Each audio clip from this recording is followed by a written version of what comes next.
Et on commence, Pascal, c'est presque une habitude depuis le début de l'année, à rendre hommage à quelqu'un qui nous a quittés. Et oui, on nous a appris hier, mercredi, que Maurice Caradé nous avait quittés à l'âge de 85 ans. Mais qui est Maurice Caradé ? Vous ne savez pas qui est Maurice Caradé ? C'est Jean-François Caradec. Alors, Maurice Caradé est l'initiateur du loto en France, créé en 1976. Passionné par le loto et professionnel jusqu'au bout, il est mort un mercredi, un jour de tirage du loto. Un hasard, je ne crois pas. Un tel professionnalisme, on n'en voit plus beaucoup de nos jours. Mais voilà, ça devait arriver. Il avait 85 ans, d'où le slogan publicitaire du loto. Et maintenant, à qui le tour ? C'est donc une date à retenir pour l'histoire du loto. Maurice Caradé nous a quittés le 13 janvier 2016. Autrement dit, il nous a quittés le 13, le 1, le 20 et le 16, numéro complémentaire. Alors, faut bien le reconnaître, le loto, c'est quand même une grosse arnaque, même si hier, 3 Américains ont gagné un peu plus d'1 milliard au Powerball, le loto américain. C'est reconnu et scientifique, on a une chance sur 14 millions de gagner le gros lot. Et chaque fois, pour illustrer les propos, j'ai entendu les journalistes dire, hier c'était toute la journée comme ça, on a plus de chances d'être frappé par la foudre que de gagner au loto. Eh bien moi, aujourd'hui, je vais vous prouver le contraire, qu'on a plus de chances de gagner au loto.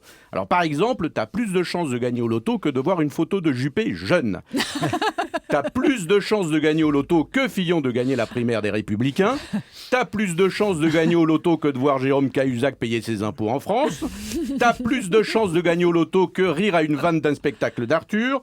J'y étais, hein, donc c'est pour ça que je peux le dire. T'as plus de chances de gagner au loto que de voir Gérard Depardieu sobre. T'as plus de chances de gagner au loto que de voir des téléspectateurs devant le grand journal de Canal+. T'as beaucoup plus de chances de gagner au loto que de voir un client entrer à la Fnac et demander un CD de Carla Bruni.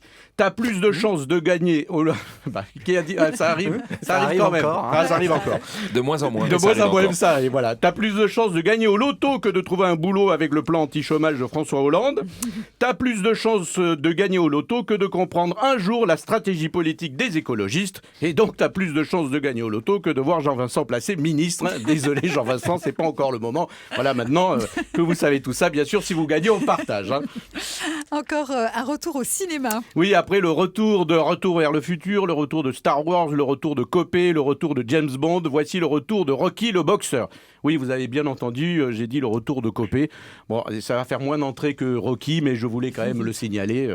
Chez Marc-Olivier Fogiel. Voilà, oui, c'est vrai, le 19 janvier. Bonsoir. Alors, à chaque événement cinématographique, les politiques s'en servent pour communiquer. Ainsi, un proche de Sarkozy a dit hier, je vous jure que c'est vrai, a déclaré que Sarkozy, il était comme Rocky dans Rocky 3. Alors, pour ceux qui ne connaissent pas Rocky 3, dans cet épisode, Rocky, il en prend plein la gueule, mais il finit par gagner. En gros, ça ressemblerait au retour de Sarkozy. Ah, je trouve que c'est plutôt bien vu. Enfin, moi, je connais bien les Rocky. Alors, Rocky, c'est aussi un mec inculte qui n'a pas beaucoup de vocabulaire et qui arrive en tapant sur tout le monde. Voilà, ça lui ressemble vraiment, moi, je trouve. Et depuis qu'il court derrière le Front National, dans Rocky 3, il tape sur un noir. Donc, c'est vrai, on est plutôt raccord. Il y a aussi du Rocky dans Emmanuel Macron.